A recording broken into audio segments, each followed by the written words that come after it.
What is up, family? We have another Patreon request. We got some more American Civil War history. This time, oversimplified. Well, it's not this time. It's always oversimplified. They make great videos, excellent animation, little add humor to, serious topics. It's good stuff. It's good stuff. This is the kind of stuff you should teach in school to keep kids awake and intrigued and interested and excited. Just my opinion. Anyway, the American Civil War. Let's go. Okay, Mrs. Lincoln, this is it. One last push, and we're done. See, women always complain that birth is so hard.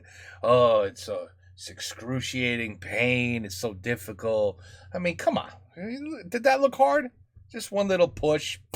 Baby comes out dressed in diapers. What is so hard, women? You're always complaining. God, there's your proof how easy it is. Sheesh. 9 months and 4 days ago, my father brought forth upon my mother himself and gave to her a child, Me. conceived in a shack in Kentucky and dedicated to the proposition that I will drink num-nums from a bottle and do little poo-poos in my pantses for the next 2 to 3 years. Now, what is it babies do again? Oh, yeah. They do that. I'm not touching that. They definitely do that. They definitely do that. Abraham Lincoln grew up with his relatively poor family in Kentucky, eventually moving to Indiana. Did you notice the Kentucky Fried Chicken? You caught it? Okay. And finally, Illinois. He read a lot of books, worked a lot of jobs, wrote some questionable poetry, and finally entered the law profession. Despite being self-taught, he turned out to be a pretty clever and astute lawyer. In one case, a guy claimed he witnessed a murder at night, and Lincoln was like, "How could you have seen anything in the dark? There was a bright full moon." A what?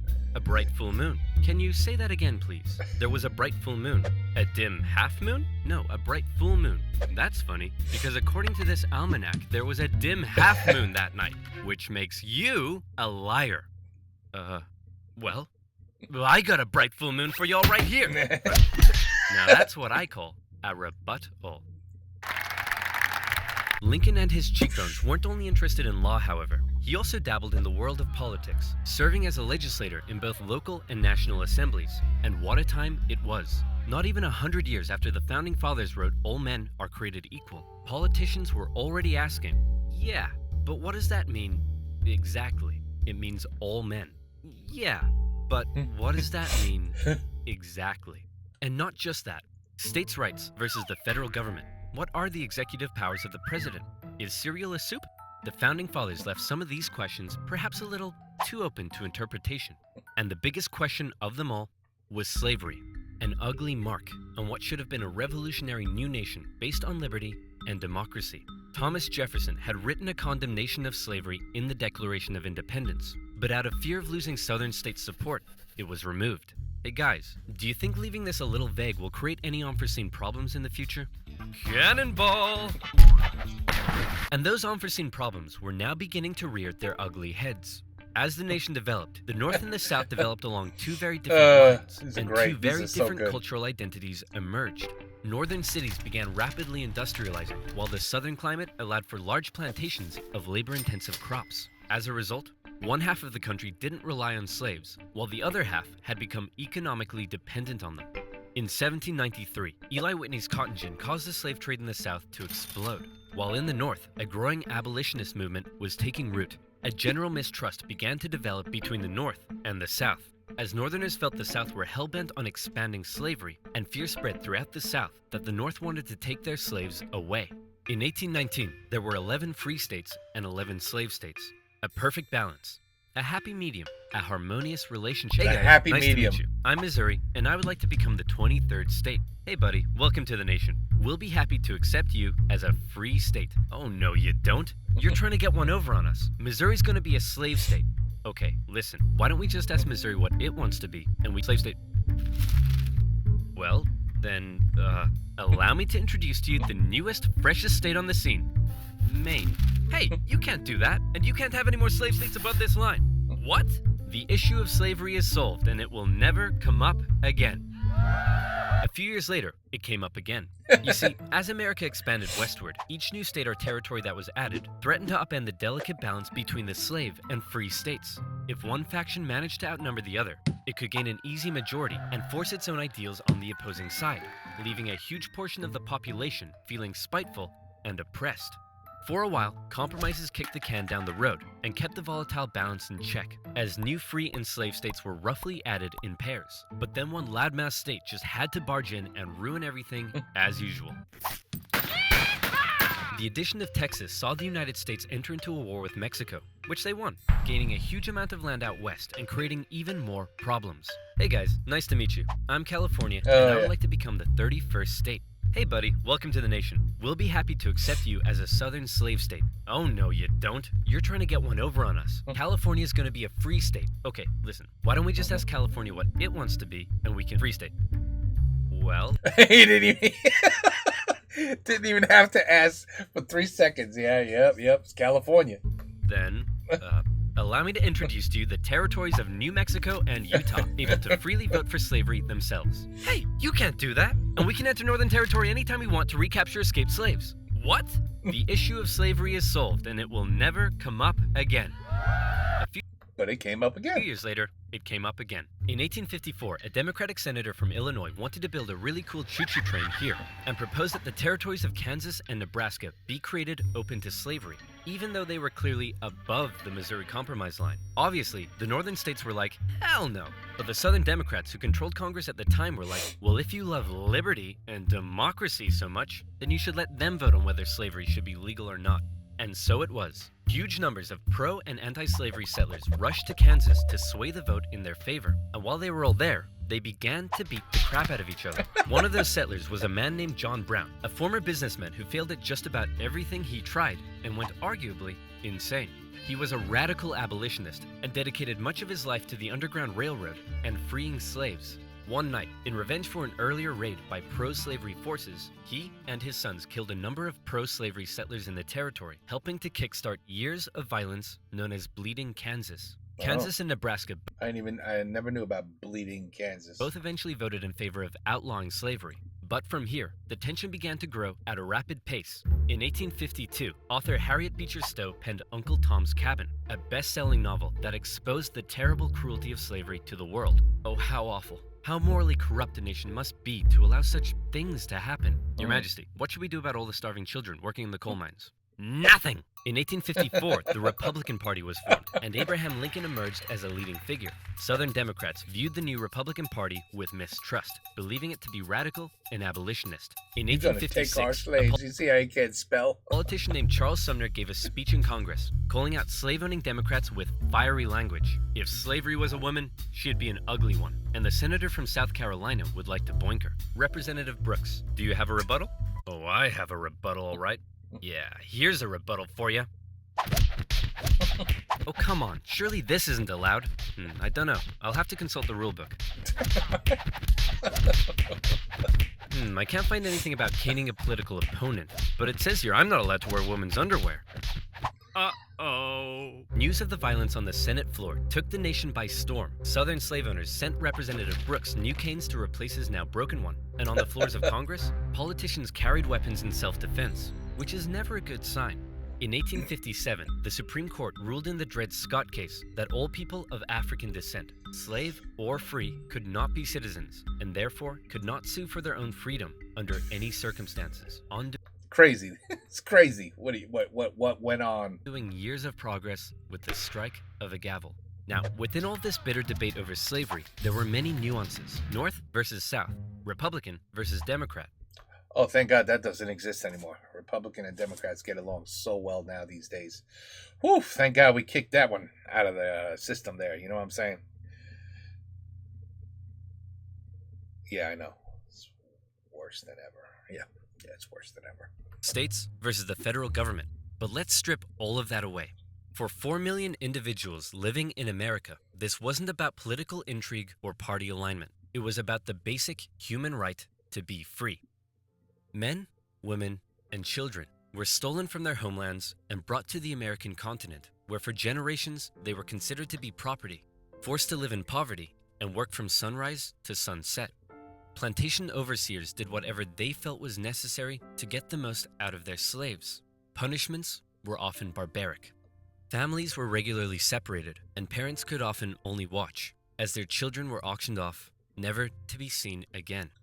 Insane. Thousands of slaves took the treacherous risk of running away, and abolitionists in the North helped many escape via the Underground Railroad as bounty hunters entered the North to chase them down. Leading figures within the abolitionist movement included many significant free black men and women. But it's important to note that for many of the anti-slavery white individuals in the North, opposition to slavery was often an economic issue, not a moral one, as many worried large plantations would take their lands and livelihoods away. Wow, that's all they were worried about? Abraham Lincoln knew that slavery was a moral evil, and he regularly spoke out against it in powerful speeches that helped him rise through the ranks of the new Republican Party. He lamented at the hypocrisy of a great American nation meant to stand as a shining beacon of freedom while also enslaving 4 million men, women, and children. He most famously declared in 1858 that a house divided against itself cannot stand, that one day slavery in America would end. However, even Lincoln was cautious in his opposition. He didn't want to outlaw it entirely, but simply prevent its expansion, so that given enough time, he believed it would naturally die out. Thankfully, history would force his hand. In October 1859, one abolitionist decided he'd try to single-handedly take down slavery by force. Who would be crazy enough to even attempt such a thing? It's our good friend, John Brown. He planned to seize arms from an armory in the town of Harper's Ferry, free the slaves there, and continue south, inciting a major slave uprising along the way. A noble cause, a bad plan, and terrible execution. I was going to say, a lot of people probably died. Brown's men took the armory and some hostages, but were quickly surrounded by one Robert E. Lee and his U.S. Marines. Brown was captured, and a couple of months later, he was executed for treason. Northerners sympathized with Brown, but Southerners were like, "You see this? They're coming for us. Soon, there'll be 1 million John Browns." 1 million John Browns? What on earth are you thinking about? A John Brown farm? Yeah, me too. To make matters worse, new northern free states meant now the southern states really were outnumbered, and they were beginning to feel bitterly spiteful and oppressed. Further fear began to spread in the South when news broke that a relatively unknown figure had just secured the Republican Party nomination for president. Abraham Lincoln, mostly well-liked among anti-slavery Northerners, had made some of the most powerfully worded speeches against slavery of any politician at the time. And now, there was a chance that he and his cheekbones could become president. For the South, that would be too much. In the 1860 election, Lincoln's name didn't even appear on the ballot in 10 southern states. But much to their horror, when the final results came in, Lincoln had won by an electoral college landslide. Lincoln himself tried to calm their fear. "How many times do I have to tell you, I'm not gonna take away your slaves?" "Yeah, right, Honest Abe. We've had enough of you Northerners. We're gonna go form our own country." "You can't do that." "Why not?" "Well, if you had won the election, would it be okay for us to leave?" "Of course not." "Well, why not?" "Because that's not how victim mentality works." Many states felt that when they joined the Union, they always withheld the right to leave it whenever they pleased. Many people living in 19th century America often felt more loyalty to their state than to the nation. And now, with the South feeling like it had lost its voice in the I think that's more or less the same today. federal government, they were out of here. South Carolina was the first to go, and over a period of 6 months, one by one, 11 slave states officially seceded from the Union, with just 4 contested border states opting to remain. The seceding states issued a number of official documents justifying their secession. South Carolina proclaimed that it was northern states' hostility to slavery that rendered the federal government illegitimate. Mississippi declared that their position was thoroughly identified with the institution of slavery. And in a speech, the Confederate vice president stated that the new Confederate government rested upon what he called the great truth of racial inequality. Revered American generals, such as Robert E. Lee, opted to side with their states over the Union. And with all the chaos, one New York lawyer wrote that rather than a bold eagle, America's national bird should be a debilitated chicken. And hey, I kind of like that. One man, watching the crisis unfold, knew it would be his job to solve it. Lincoln was just about to hop on a train and become the President of the United States of America. Hey man, you're hella ugly. Grow a beard or something to hide that face. Good idea. There you go. Still ugly. With assassination plots already underway, Lincoln had to travel to Washington, D.C. under heavy disguise and protection. All along the way, he received stacks of threatening letters. Well, Well, thank God nobody ever killed him. Whew, that would have been terrible. Got assassinated, or something like that. May the hand of the devil strike you down. You are destroying this country. Damn you, every breath you take. Love from... Grandma? At his inauguration speech, Lincoln once again reiterated that no, I do not want to take away anyone's slaves. But for Lincoln, he did want to preserve the Union. He declared secession to be nothing but an illegitimate rebellion. In your hands and not in mine, he said, is the momentous issue of civil war. You can have no conflict without being yourselves the aggressors. We are not enemies, but friends. It was clear Lincoln was ready and willing to get freaky and open up a can of Scatman John if he had to. Whether he had the support of the people, however, was in question. In the end, it was the Confederates that fired the first shot. As they seceded, the Confederate states began seizing federal U.S. property throughout the South. Off the coast of Charleston, South Carolina, was one such federal property, Fort Sumter, held by a measly, undersupplied U.S. force. The Confederate militia there demanded the fort surrender, a request which was quickly denied, and any remaining hope for a peaceful solution to the secession crisis probably then died when the Confederates did this. The Battle of Fort Sumter is considered to be the beginning of the American Civil War. Many of the Confederates there also considered it to be the end of the American Civil War. They hoped Old Abe would just sigh and say, okay, you win. Unfortunately for them, Lincoln actually said, you're about to get a roundhouse to the face. Lincoln sent out the call for 75,000 volunteers, and men signed up in droves, hopeful for some adventure and good old-fashioned F-U-N. Oh, yeah. In the new Confederate capital of Richmond, Virginia, Confederate President Jefferson Davis and his cheekbones had also sent out the call for 100,000 men. As ever, both sides hoped for a quick end to the war. Is it over yet? No, Jimmy, it's been 1 week. Is it over now? No. How about now? If you ask that one more time, I swear I will turn this army around and you'll all have to go back home to your wives and children. But in particular, the South knew the conflict would pose a bit of a challenge. How can we expect to win with a population of only 5 million against 22 million in the North? If you count us 4 million slaves, you'd have 9 million. Great idea. Hand these rifles out to all them. Wait a minute.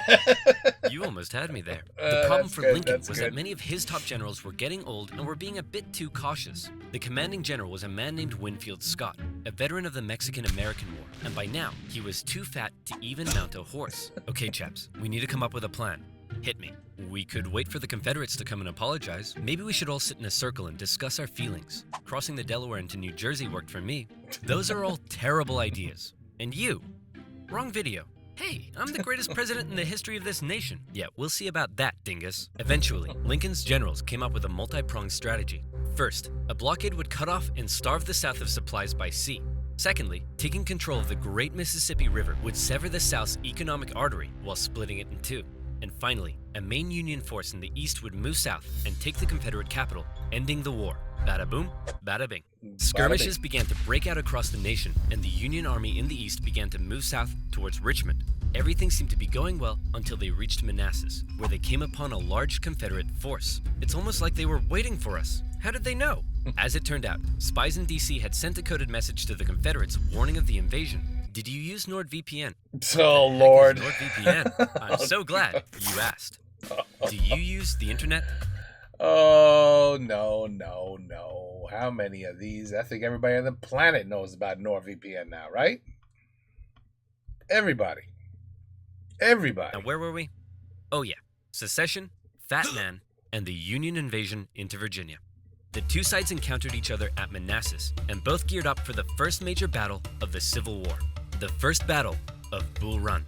The Confederates rapidly brought in support via rail, and the two sides were about equal in numbers. However, they were also equally inexperienced. A large number of civilians also rode out by carriage from D.C. to picnic on the nearby hills and watch the excitement unfold. Nobody seemed to quite understand how destructive this war was going to be. The Union forces pulled a flanking maneuver to hit the Confederates on their left, and the two sides fired on each other in rows. Farm families living in the area were forced to flee the fighting, including a man named Wilmer McLean. Hurry up, Martha! There's a war out here! The more you tell me to hurry up, the slower I will go! The Union force saw initial success pushing the Confederates back to Henry Hill, but one as of yet fairly unknown General Thomas Jackson had arrived, and he took a defensive position, standing firm like a stone wall, holding the Union Army off, and finally sending them running back to Washington, D.C. With heavy casualties, the sobering reality of war hit both sides hard, and the North, having just lost the first major battle, had to face the serious prospect that they may not actually win this war. President Lincoln, General Jackson whipped us so hard, the Confederates are calling him Stonewall Jackson. Wait, that's why they're calling him that? Not because he looks like he ran face first into a stone wall? Apparently not. Worse yet, the North had also lost the first major battle out west, giving away control of southwest Missouri.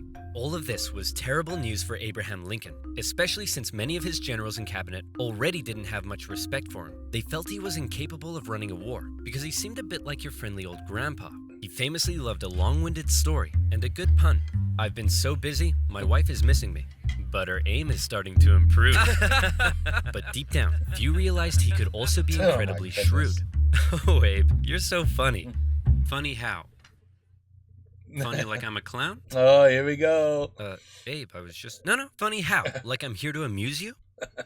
What movie could this be? During the war, Lincoln committed acts that were viewed by some as impeachable. His administration Greatest suppressed movie the ever. free media from printing articles sympathetic towards the South. Some Southern sympathizers were even arrested without a trial. Lincoln's criticizers began accusing him of being a tyrant. But to quote the man himself, "Hey, it's war, baby. What are you gonna do?"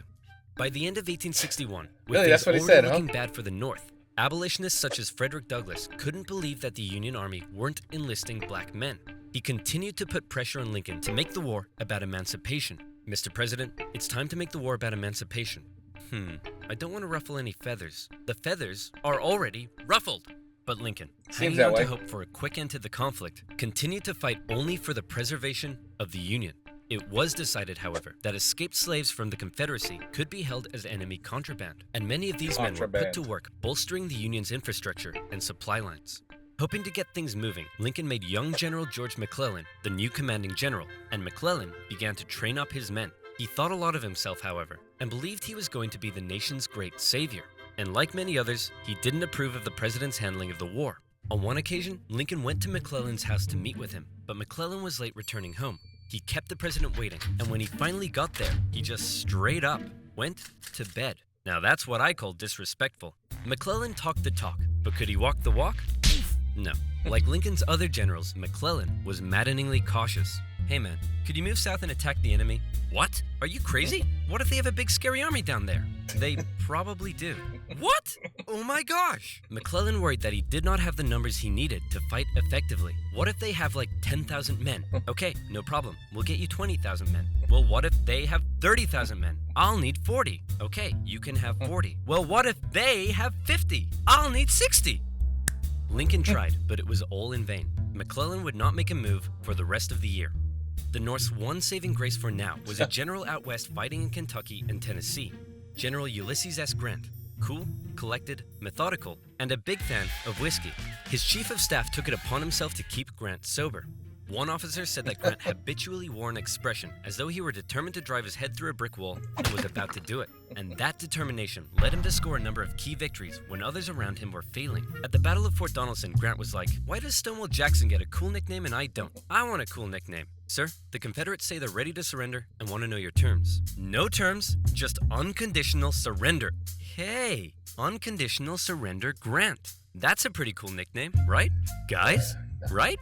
Later in April 1862, the Confederates launched a sudden attack on Grant's army at Shiloh, but the determined, unconditional surrender Grant threw his lines at the rebels and sent them running. The battle resulted in the heaviest casualties in U.S. history so far, and despite his victory, Grant found himself under fire. You have to get rid of Grant. Why? Didn't he win? Yes, but he just threw his men at the enemy. Isn't that the point? Also, he's a loony drunk. Well, what does he like to drink? I believe whiskey, sir. Then send him more. Lincoln watched as his cabinet did nothing but bicker, and his generals did nothing. But then, worst of all, personal tragedy struck. Lincoln's young son, Willie, very much loved by the president, died of typhoid fever at the age of 11. Lincoln was a sensitive man and was heavily affected by the loss. His wife was inconsolable.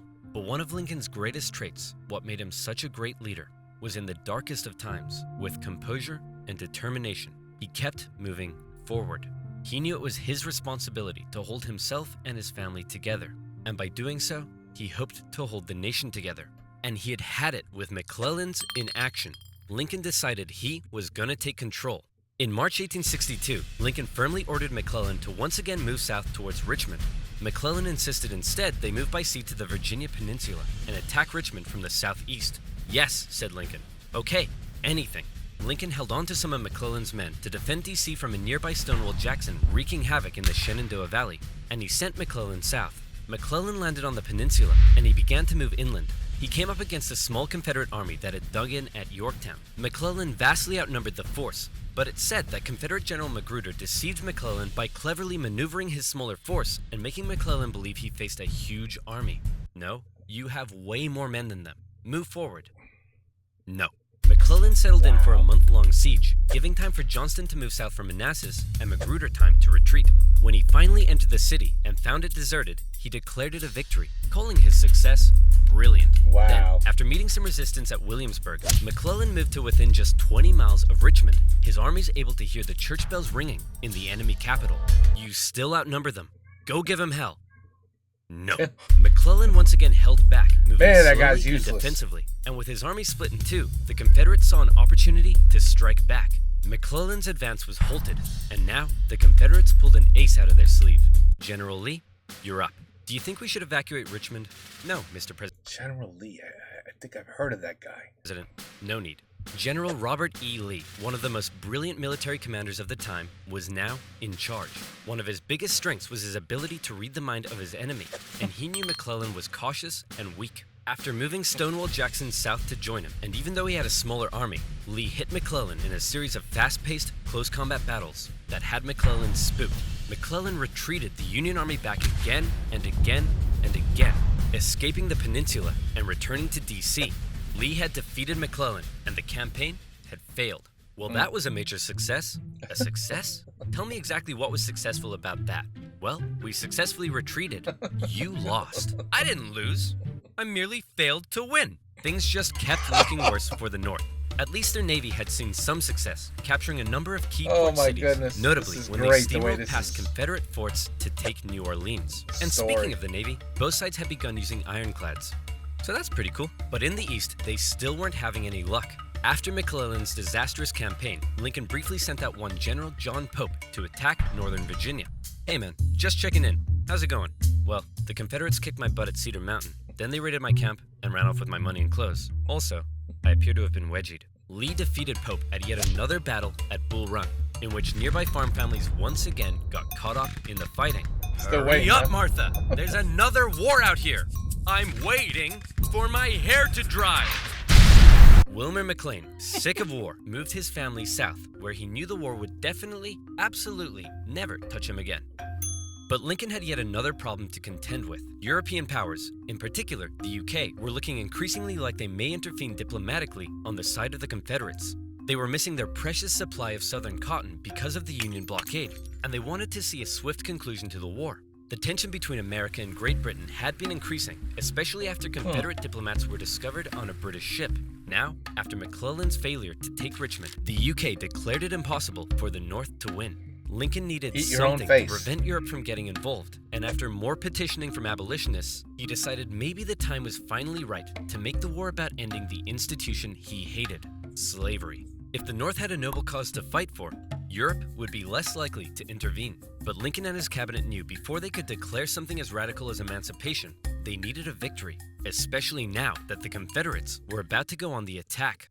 Aware that he had a limited number of men and supplies, Lee now hoped that if he could just threaten Washington, D.C. militarily, he would gain Europe's recognition and crush Northern morale in time for the midterm elections, forcing the North to negotiate.